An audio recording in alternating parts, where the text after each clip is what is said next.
जब से इस सृष्टि का निर्माण हुआ है, बहुत से महान ज्ञानी संतों ने कर्म तथा भाग्य की अलग अलग व्याख्या की है।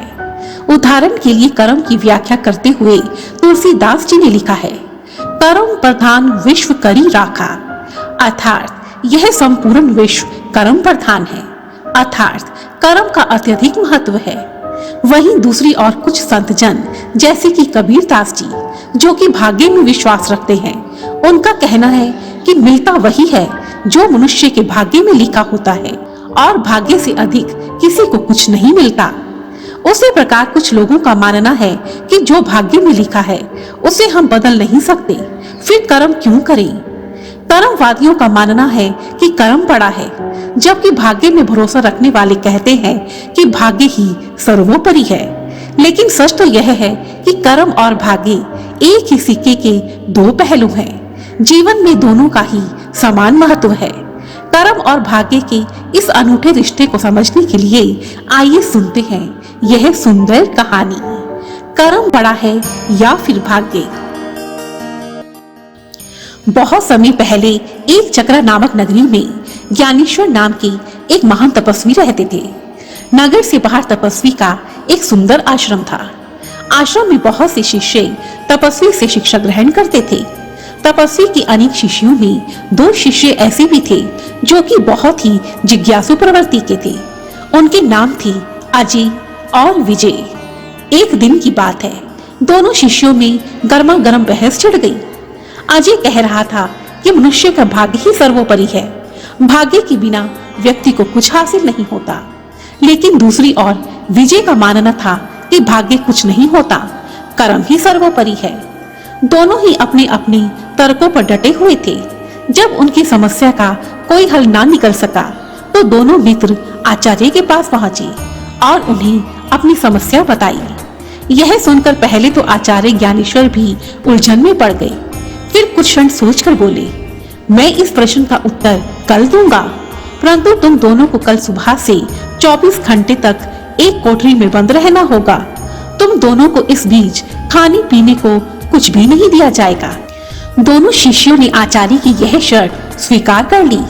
अगले ही दिन दोनों शिष्यों को एक कोठरी में बंद कर दिया गया। उन्हें दिन भर खाने पीने के लिए भी कुछ नहीं दिया गया। अंधेरा बढ़ने लगा और दोनों शिष्यों के पेट में भूख के मारे चूहे कूदने लगे। तब विजय ने कहा, भाई अजय, बहुत भूख लगी है, क्यों ना इस अंधेरे में ही भोजन के लिए कुछ ढूंढा जाए। आखिर हमें प्रयत्न तो करना ही चाहिए। इस पर अजय ने कहा, मित्र विजय, मिलता वही है जो किस्मत में लिखा होगा। यदि हमारे भाग्य में भोजन लिखा है तो हमें वो स्वयं ही मिल जाएगा। वैसे भी यहाँ तो कुछ भी खाने को नहीं मिलेगा। लेकिन फिर भी विजय उस अंधेरी कोठरी में इधर उधर टटोलता रहा। आखिर में उसकी हाथ एक छोटा सा लोटा लग ही गया। उस लोटे में कुछ चने रखे हुए थे और वो भी भुने हुए चने। उन चनों को पाकर विजय बहुत खुश हुआ। अब चने चबाते हुए विजय ने अजय को चिढ़ाया, देखा, मैंने कुछ हाथ पांव मारे तो ये कुछ भुने हुए चने मेरे हाथ लग ही गए। यदि मैंने कर्म ना किया होता तो क्या ये चने मेरे हाथ लगते। तब अजय ने कहा, मित्र विजय, मैं तो अभी भी यही कहता हूँ कि मेहनत से ज्यादा भाग्य श्रेष्ठ है। इस पर विजय चिढ़कर बोला, ठीक है, अगर तुम अपने भाग्य को ही मेहनत से ज्यादा श्रेष्ठ मानते हो तो लो, इन चनों में कुछ कंकर भी मिले हुए हैं, इन्हें तुम अपनी किस्मत समझकर अपने पास रख लो। ऐसा कहकर विजय ने कुछ कंकर चनों में से बीनकर अजय को दे दिए। कुछ देर के बाद सुबह हुई और आचार्य ज्ञानेश्वर ने अपने दोनों शिष्यों को उस कोठरी से बाहर निकाला और उनसे पूछा, कहो शिष्यों, क्या अनुभव हुआ। पहले विजय ने कहा, आचार्य, रात को जब मुझे बहुत भूख लगी तो मैंने उस अंधेरी कोठरी में टटोलकर एक लोटा खोज ही लिया। मुझे उस लोटे में कुछ भुने हुए चने मिले, जिन्हें खाकर मैंने अपनी भूख मिटा दी।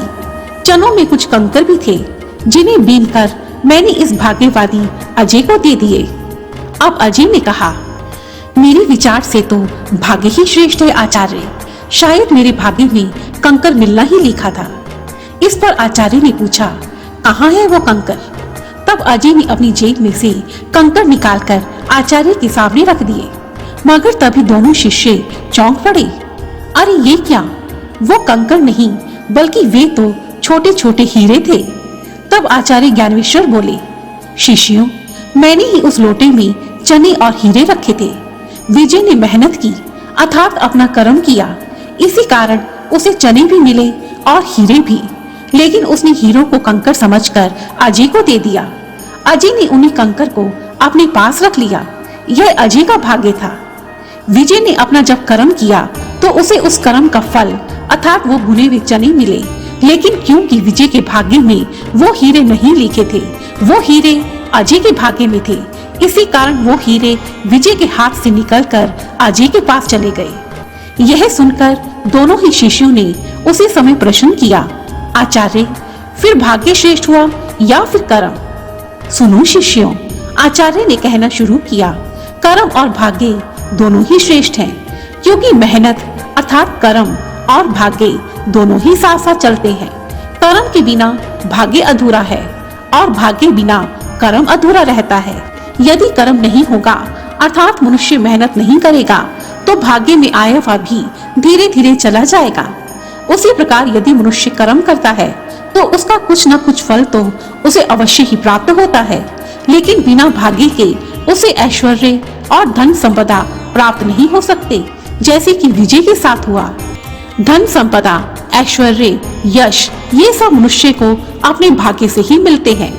यदि मनुष्य को अपने भाग्य से धन संपदा और ऐश्वर्य प्राप्त होता है, लेकिन यदि वह मेहनत अर्थात कर्म नहीं करता तो उसका यह भाग्य में आया हुआ भी एक दिन धीरे धीरे चला जाता है। इसी कारण कर्म और भाग्य दोनों ही अपने अपने स्थान पर श्रेष्ठ माने जाते हैं। कर्म और भाग्य एक ही सिक्के के दो पहलू हैं। जीवन में दोनों का ही समान महत्व है।